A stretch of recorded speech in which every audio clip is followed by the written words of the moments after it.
Assalamualaikum warahmatullahi wabarakatuh. Waalaikumsalam warahmatullahi wabarakatuh. Sugeng inding menjelang siang, ya. Kekuatan sesepuh yang sudah 86 tahun. Salut. Yang saya hormati, mohon izin Pak, ya. Pak Kepala Desa yang saya banggakan, Pak Kadus, ibu-ibu yang sangat kami cintai. Perkenalkan, saya namanya Pak Darmadi Cipto Prayitno. Ya. Di sini akan menyampaikan tadi permintaannya adalah pembinaan ideologi Pancasila. Tapi sebelum saya lebih jauh bicara, saya akan memperkenalkan diri. Saya dari dulu sebenarnya sering ke WKW, ke tempat Pak Nana, dulu ya waktu zaman dulu. Karena saya PDI Lampung Selatan itu termasuk salah satu yang merintis saya, Pak Tulus Purnomo, almarhum Pak Aryo Danda, dan kawan-kawan yang lain. Itu maka saya sering ke WKW. Yang kedua, saya ini ketua Dalang Selampung. Jadi makanya kakaknya Pak Lurah ini yang di situ Dati Asri, kalau mau wayangan yang ditelepon saya, minta referensi jalan yang bagus, breaksewu siapa, ya telepon ini aja, ngomong kalau saya suruh pasti ada keringanan dikit. Saya bilang begitu. Saya juga Majelis Pembina Organisasi Sekretaris Hujan Suma Provinsi Lampung. Ini namanya Pak Darman. Kalau tidak dikenalkan kan tidak disayang ya. Kalau nggak sayang kan nggak cinta. Kalau nggak cinta nggak milih. Maksudnya milih narasumber, bukan milih yang lain. Yang berikutnya saya mengucapkan terima kasih kepada ibu-ibu, bapak-bapak dan masyarakat sini. Memang WKL ini sangat luar biasa. Terima kasih Mbak Lesti ini mendapatkan hadiah terbesar di WKL ini. Tepuk tangan dulu. Artinya persaudaraan, perkawanan setelah membantu Mbak Lesti ya harus berlanjut ke depannya. Siap ya? Ibu-ibu yang saya banggakan, pada hari ini judulnya pembinaan ideologi Pancasila. Saya akan mulai kok Pancasila terus. Saya yakin sampai ini sudah tahu semua. Tapi kenapa harus ditanamkan terus masalah Pancasila? Tadi Pak Lurah sudah bicara bahwa Pancasila ini memang harus sering ditanamkan, diingatkan kepada masyarakat. Minimal ibu-ibu juga menanamkan ke anak-anaknya. Lalu apa Pancasila itu? Ayo, siapa yang tahu? Kalau diperhatikan nanti kuisnya Lesti Berhadiah itu ngambil dari omongan saya. Itu nanti ditanyakan. Nah, Bapak Ibu, Pancasila itu apa sih? Pancasila itu dasar negara, ideologi bangsa Indonesia, falsafah bangsa Indonesia, pandangan hidup bangsa Indonesia. Ini makna dari Pancasila. Lalu Pancasila itu adanya kapan? Kan harus tahu dulu. Semenjak Republik ini berdiri sudah ada belum Pancasila? Ya ada sudah. Begitu berdiri ada Pancasila. Lalu ada nggak peran Pancasila di negara kita? Ada. Kita bisa bersatu dari Sabang sampai Merauke. Itu adalah berkat adanya Pancasila. Apakah ada negara sebelum Indonesia ini merdeka, adakah negara yang ada di Indonesia? Sebelum Indonesia merdeka ini, apakah dulu-dulunya pernah ada negara di Indonesia? Ada, bahkan negara superpower. Kalau sekarang mungkin Amerika. Negara mana itu? Majapahit. Majapahit itu adalah satu-satunya negara yang berbentuk kerajaan, tetapi sudah menjadi negara besar karena wilayahnya sampai di Thailand, wilayahnya sampai Papua Nugini, wilayahnya sampai Filipina. Itu adalah Majapahit. Patihnya yang terkenal bernama Gajah Mada. Gajah Mada itu bersumpah ketika rajanya Hayam Wuruk, bersumpah, saya tidak akan memakan buah pala. Maka sumpahnya disebut palapa. Saya tidak akan memakan buah pala sebelum Nusantara ini bersatu, kata Gajah Mada. Apakah cita-cita Gajah Mada berhasil? Berhasil mempersatukan Indonesia, Nusantara. Bahkan tadi sudah sampai di Thailand, Filipina, Papua Nugini, itu wilayahnya Majapahit. Hebat. Tetapi akhirnya apa? Negara Majapahit itu umurnya berapa? 300-an tahun. Kok akhirnya bubar juga? Akhirnya pecah-pecah juga? Karena apa? Raduwe Pancasila. Maka terjadilah perang saudara pada saat itu. Kemudian ada pengaruh-pengaruh budaya luar yang masuk ke Majapahit. Padahal di zaman Majapahit sudah ada semboyan. Jadi semboyan Bhinneka Tunggal Ika Tanhana Dharma Manggarwa itu zaman Majapahit. Bi itu dua, Bhinneka dua yang jadi satu. Karena di dalam negara Majapahit ada dua agama yang hidup berdampingan seolah-olah satu kesatuan. Agama yang hidup pada saat itu adalah agama Hindu dan Buddha. Tapi rukun.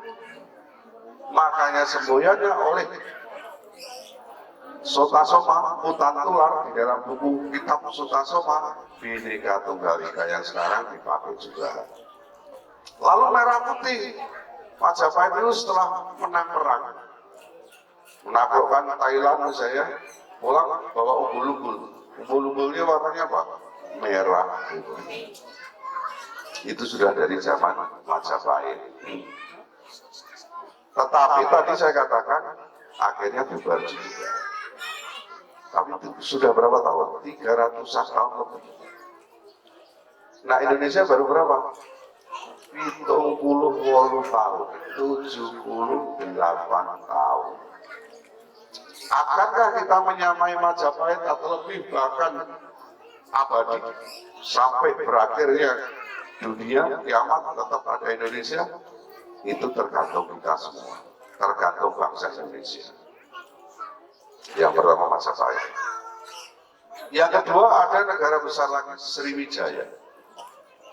Itu negara yang angkatan laut paling modern pada saatnya dan sudah punya perguruan tinggi, namanya perguruan tinggi Nalanda, tetapi akhirnya juga bubar juga. Ini adalah pengalaman-pengalaman. Karena apa? Gak punya Pancasila. Itu contoh di dalam sebelum ada Indonesia. Kalau di luar ada nggak? Ada. Suriah, tahu ya Suriah ya, itu penduduknya hampir sama semua. Kalau kita kan ada suku Jawa, ada suku Batak, ada suku Lampung asli, ada Palembang. Kalau di Suriah itu hampir sama. Agamanya pun 99,9% Muslim. Tapi kok berantem terus tiap hari? Karena apa? Gak punya Pancasila. Suriah. Lalu ada lagi negara besar dulu saingan Amerika, Soviet. Uni Soviet itu negaranya 12 kalinya Indonesia. Negara kuat karena dia punya senjata nuklir, jumlahnya lebih banyak daripada Amerika.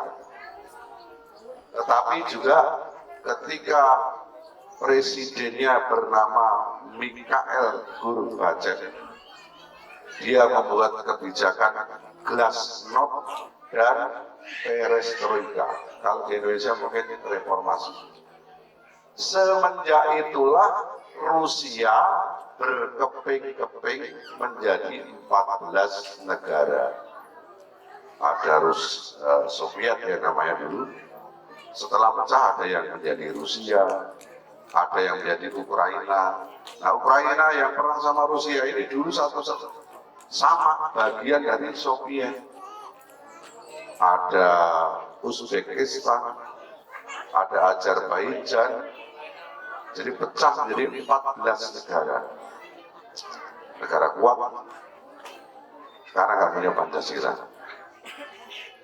Nah, oleh sebab itu Bapak Ibu dan saudara sekalian, maka jauh-jauh hari Indonesia sebelum merdeka, para pendiri, para pemimpin kita sudah memikirkan nanti kalau Indonesia sudah merdeka, apa yang menjadi dasar negara Indonesia harus tepat.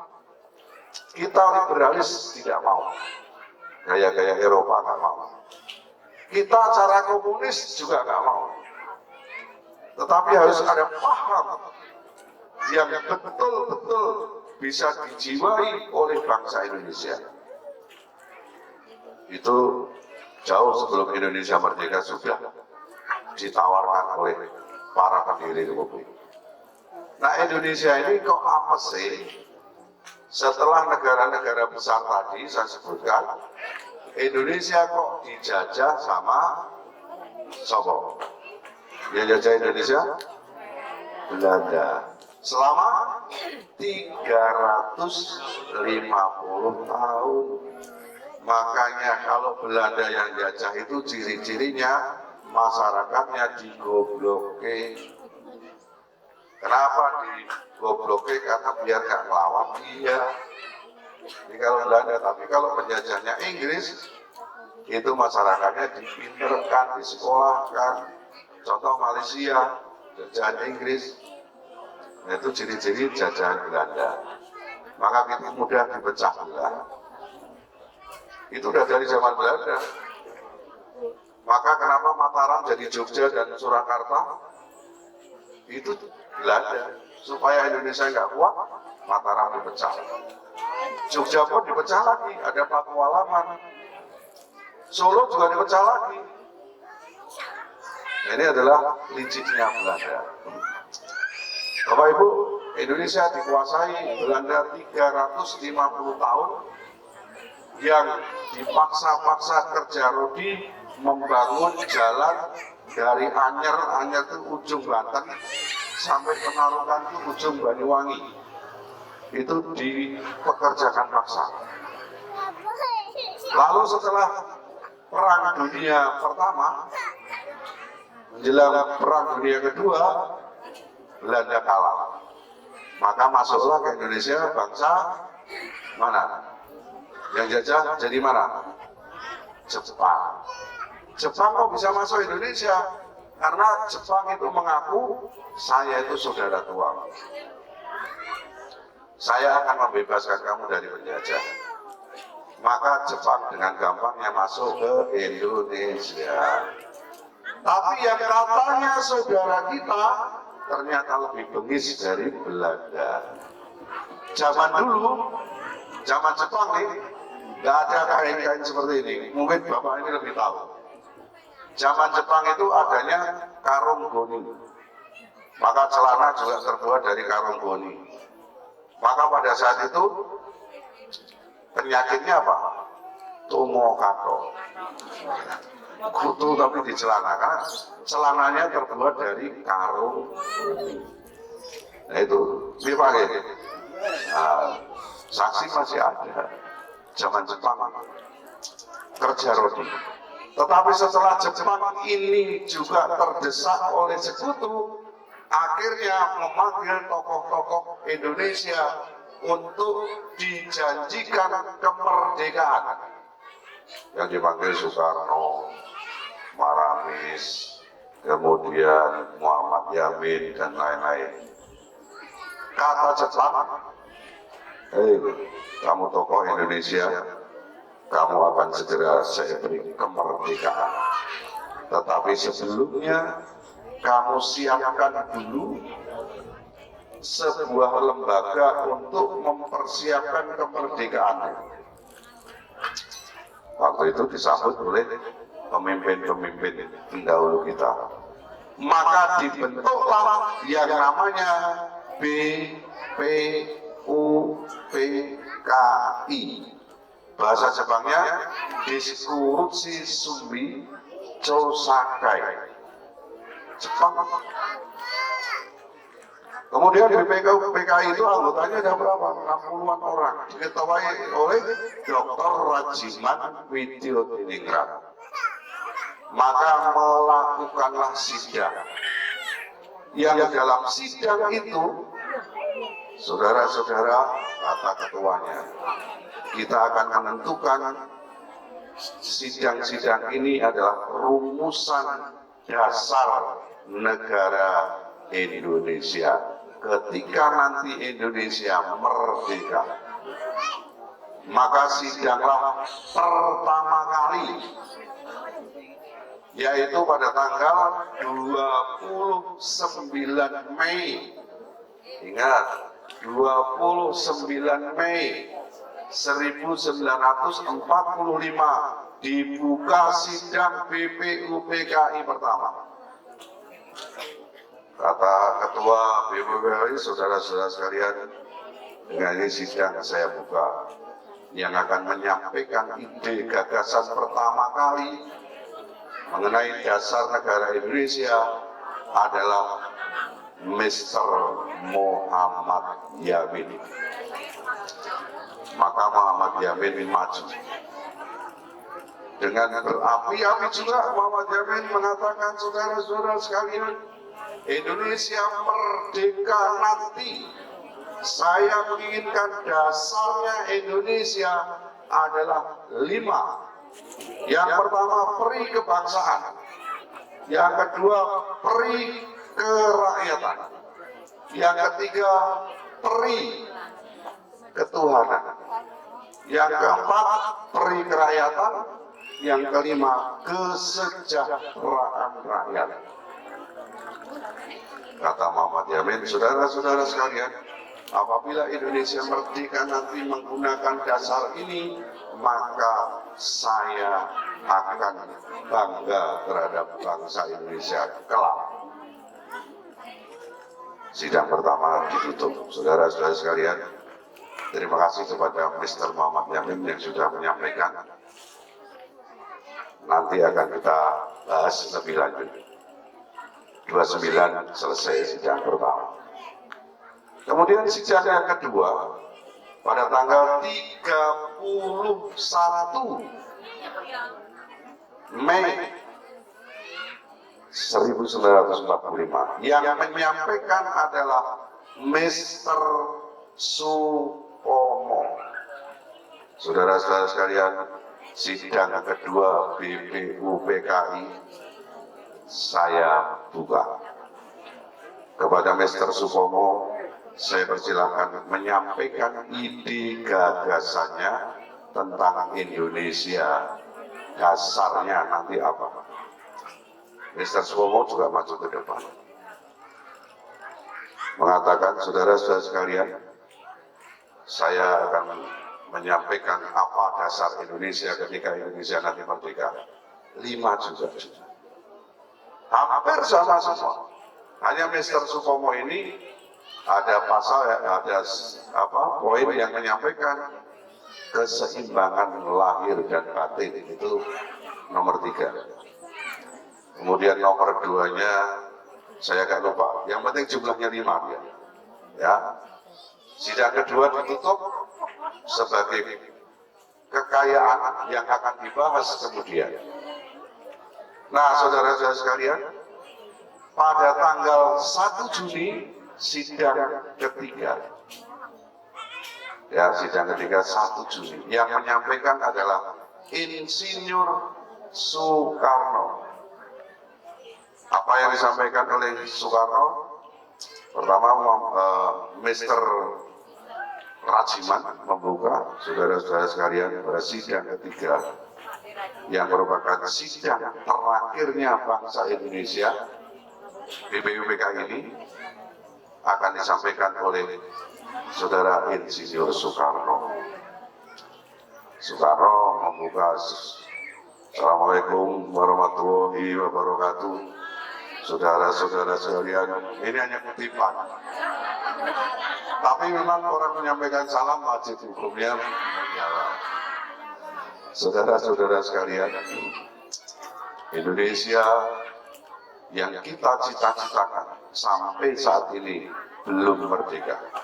Ketika Indonesia merdeka nanti, saya mengusulkan sebuah dasar dan ideologinya bangsa Indonesia yang saya gali dari buminya Indonesia.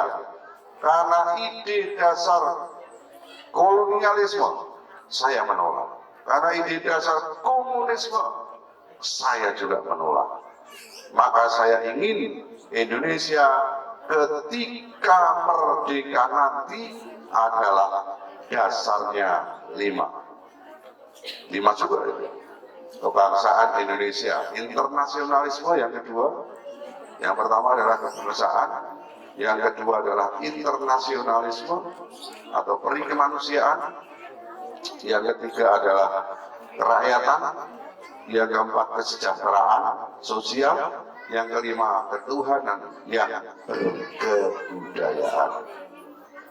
Soekarno mengatakan, saudara-saudara sekalian, kalau Indonesia merdeka nanti memakai dasar yang saya sampaikan ini, maka saya akan bergembira ria.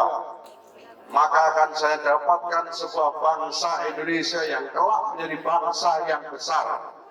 Saudara-saudara sekalian, karena jumlah yang saya sampaikan adalah 5,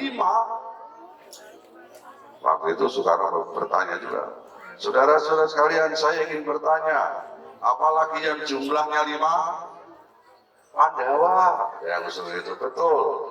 Apalagi yang jumlahnya 5? Sholat 5 waktu, betul. Karena jumlahnya 5, saudara-saudara sekalian, kata Soekarno, maka 5 itu saya sebut dengan panca. 5 itu disebut panca. Kemudian saudara-saudara sekalian, lengkapnya panca, karena ini adalah merupakan dasar. Ada kawannya Soekarno mengatakan, lengkapnya panca diberi nama Dharma. Kalau itu diterima mungkin panca Dharma. Pak Darmadi jadi senang disebut terus. Tetapi Soekarno mengatakan, Dharma itu hanya sebuah kewajiban. Tetapi ini lebih dari itu. Ini adalah dasar ideologi pandangan hidupnya bangsa Indonesia. Maka lengkapnya panca saya sebut dengan sila. Sila itu dasar. Maka tanggal 1 Juni disebut lahirnya Pancasila sampai sekarang. Kalau Orde Baru tidak 1 Juni lahirnya Pancasila karena mengalami amnesia politik. Ya, Bapak Ibu yang saya hormati. Kemudian sidang ketiga ditutup dan dibentuklah panitia kecil. Jumlahnya 9. Panitia kecil jumlahnya 9. Yang diketuai oleh Insinyur Soekarno. Ingat, BPUPKI diketuai Dr. Rajiman Widyodiningrat. Kemudian yang kedua, setelah sidang-sidang, sidang pertama, sidang kedua, sidang ketiga, maka dibentuklah panitia kecil yang diketuai oleh Insinyur Soekarno. Yang tugas daripada panitia kecil adalah merumuskan, meramu dari usulan-usulan yang hampir sama semua, usulan Mr. Muhammad Yamin, usulan dari Mr. Supomo, usulan dari Insinyur Soekarno yang Pancasila disebutnya. Sidanglah mereka. Ada yang bertugas membuat landasan konstitusional Undang-Undang Dasar yang disebut Undang-Undang Dasar 45. Ada yang bertugas merumuskan Pancasila. Maka musyawarah-musyawarah akhirnya pada tanggal 22 Juni 1945 lahirlah Piagam Jakarta atau disebut dengan Jakarta Charter. Lahir Pancasila dengan bunyi sila pertama, ketuhanan dengan menjalankan syariat Islam bagi pemeluknya. Itu sila pertama. Sila kedua, kemanusiaan yang adil dan beradab. Sila ketiga, persatuan Indonesia. Sila keempat, kerakyatan yang dipimpin oleh hikmat kebijaksanaan dalam permusyawaratan perwakilan. Sila kelima, keadilan sosial bagi seluruh rakyat Indonesia. Ternyata janji Jepang tadi yang ingin memberi kemerdekaan, janji yang palsu. Setelah dia ada angin mau menang perang lagi, janji itu dicabut. Bahkan melarang tokoh-tokoh Indonesia mengadakan rapat-rapat untuk persiapan kemerdekaannya. Maka kalau orang mengatakan kemerdekaan dihadiahi oleh negara ini, salah. Ya. Baru ketika bulan Agustus, untungnya Jepang itu dibom oleh Amerika. Tanggal 8 Nagasaki dibom dengan korban jutaan. Tanggal 15 itu adalah Hiroshima, jutaan juga. Barulah Kaisar Jepang menyatakan menyerah tanpa syarat kepada sekutu. Ketika sudah menyerah tanpa syarat, maka kaum muda Indonesia yang dipelopori oleh Soekarni itu menuntut kepada tokoh-tokoh tua, Soekarno, Muhammad Hatta, Muhammad Yamin, segera ayo kita merdekakan, ayo kita proklamasikan Indonesia oleh tokoh-tokoh muda. Maka sampai terjadi ada penculikan tokoh-tokoh itu, dikumpulkan, namanya di Rengas Dengklok. Tokoh-tokoh, ayo kita cepat merdeka, karena kalau tidak, ini ada perjanjian Wina, kalau tidak maka yang menguasai Indonesia kembali adalah Belanda ketika Jepang sudah kalah perang. Maka di dalam penculikan itu oleh kaum muda, biasanya kalau orang muda ini kan ayo cepat, ayo cepat, ayo cepat. Kalau yang lebih tua kan sabar, sabar. Nah, ketika di Rengas Dengklok itu tanggal 16 Agustus, Soekarno mengatakan kepada Soekarni, tokoh muda waktu itu, dia mengatakan sabar, tunggu Hatta. Tunggu Pak Muhammad Hatta, karena Pak Muhammad Hatta itu pinter nonsen. Ya, inilah yang mengilhami juga ternyata meninggalnya Soekarno sakit di rumah tahanan rumah itu, ingin meninggal juga menunggu Muhammad Hatta. Muhammad Hatta memohon kepada Presiden Soeharto untuk menjenguk Soekarno. Namanya kawan lama, walaupun kadang-kadang berseberangan politik, tapi kawan tetap kawan. Hatta menjenguk Soekarno, nangislah pertemuan dua sahabat, maka disebut Dwi Tunggal. Hatta menangis, piye no kabare? Soekarno menjawab dengan bahasa Belanda, ya seperti ini. Udah saling nangis. Waktu itu Soekarno sudah nggak bisa apa-apa karena sakit ginjal. Sakit ginjal obatnya tapi bukan sakit ginjal ternyata. Diobati oleh dokter karena nggak ada obat katanya. Obat apa adanya waktu itu. 2 hari atau selang beberapa hari Hatta pulang menjenguk Soekarno wafat. Itulah yang disebut dengan Dwi Tunggal. Nah, Bapak Ibu yang saya hormati, saya kembali ke sini tanggal 16 Agustus Soekarno didesak oleh kaum muda untuk memproklamasikan.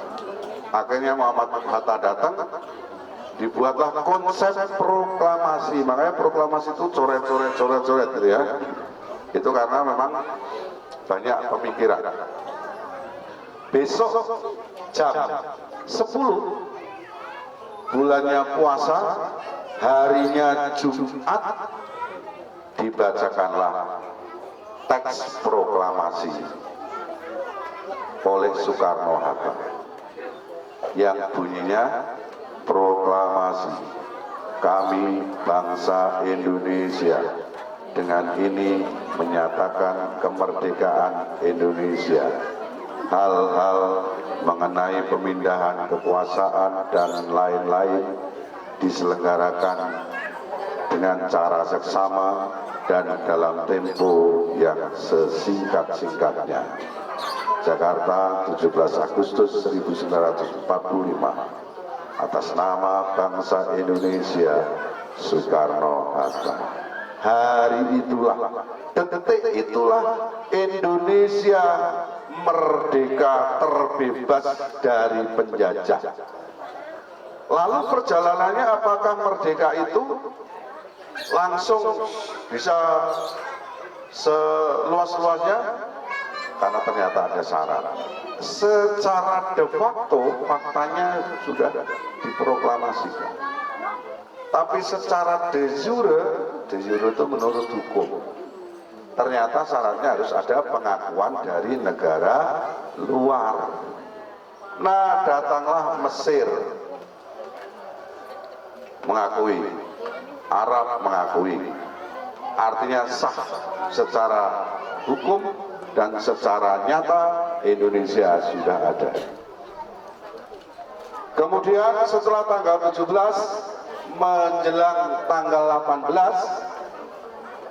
saudara-saudara kita dari Indonesia Timur berkunjung kepada Soekarno, Muhammad Hatta, dan lain-lain. Beliau menyatakan, Pak Karno, Pak Muhammad Hatta yang saya hormati, kalau dasar negara Indonesia sila pertama masih pakai piagam Jakarta, maka mohon maaf saya tidak gabung Indonesia. Nah, akhirnya apa? Muhammad Hatta yang mengambil prakarsa, mengumpulkan tokoh-tokoh lagi. Saudara-saudara sekalian, kata Muhammad Hatta, kita seluruh bangsa Indonesia ini ada pernyataan-pernyataan seperti ini dari timur, maka marilah kita kancah lagi. Akhirnya didapatlah sebuah kalimat dalam sila pertama Pancasila, yaitu ketuhanan yang Maha Esa. 7 suku kata dari piagam Jakarta itu dihilangkan, tapi cukup dengan ketuhanan yang Maha Esa. Bukankah agama yang ada di Indonesia Tuhannya cuma satu? Hanya satu. Semua agama yang ada di Indonesia Tuhannya satu. Makanya ketuhanan yang Maha Esa. Ada nggak kira-kira agama yang Tuhannya 2 atau 3? Nggak ada. Mungkin Pak, saya dengar kalau di agama misalnya Hindu ada Wisnu, ada Siwa, ada Brahma. Kalau Bapak Ibu yang saya hormati, tiga itu sebenarnya satu. Ya, di Katolik Pak, kok Bapa, Putra, dan Roh Kudus itu pun juga satu. Saya ini Pak Darmadi ini kalau di sekolah dipanggil Pak Guru. Kalau saya lagi dalang dipanggil Pak Dalang. Kalau saya di rumah biasanya tetangga manggil Pak Darmadi.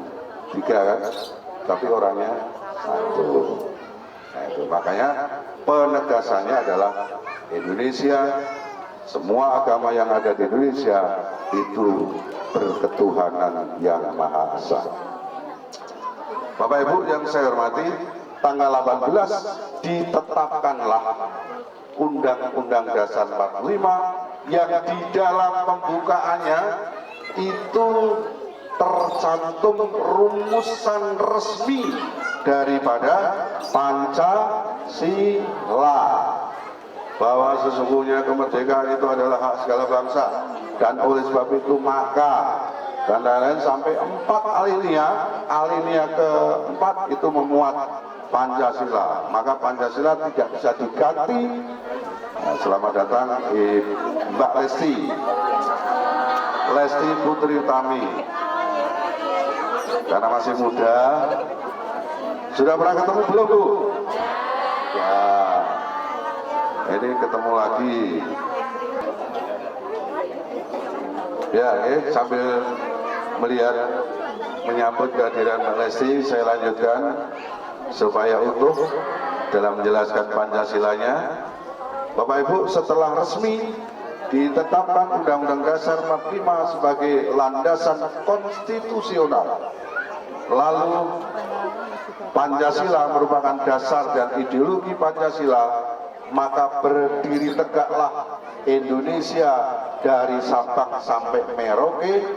Bersatunya ini karena memang ada kesamaan pandangan pada saat itu, yang ingin bercita-cita membangun sebuah negeri yang berdasarkan Pancasila dan Undang-Undang Dasar 45. Maka Pancasila itu sampai kapanpun jangan sampai tergantikan oleh dasar dan ideologi lain.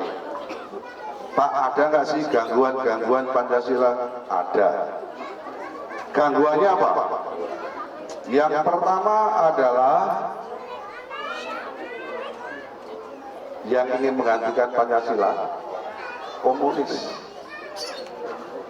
Walaupun komunis ini sudah ada tap MPR yang dilarang hidup di Indonesia, tetapi kita tidak boleh lengah dengan komunis itu. Jangan sampai dikasih tempat semilipun Indonesia untuk tidak ada.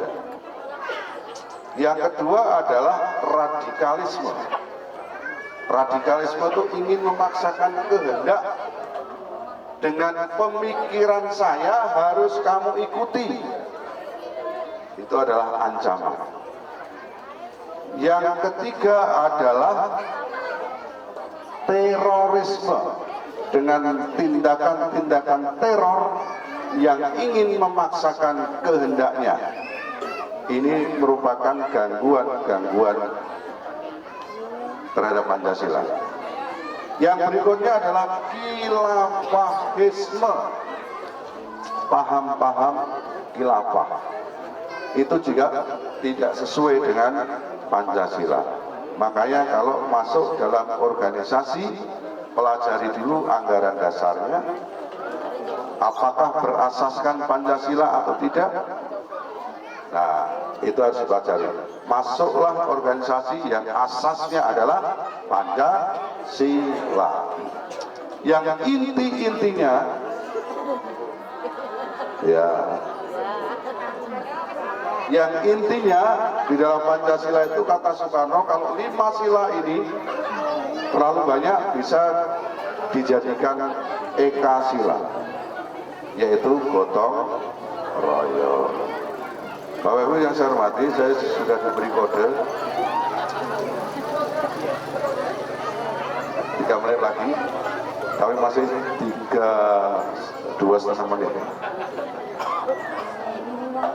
Jadi Bapak Ibu, di dalam negara kita perbedaan itu hal yang wajar. Tapi perbedaan jangan sampai memisahkan kita. Pemilu misalnya sudah selesai kemarin, kebetulan yang di sini milih Mbak Lesti semua.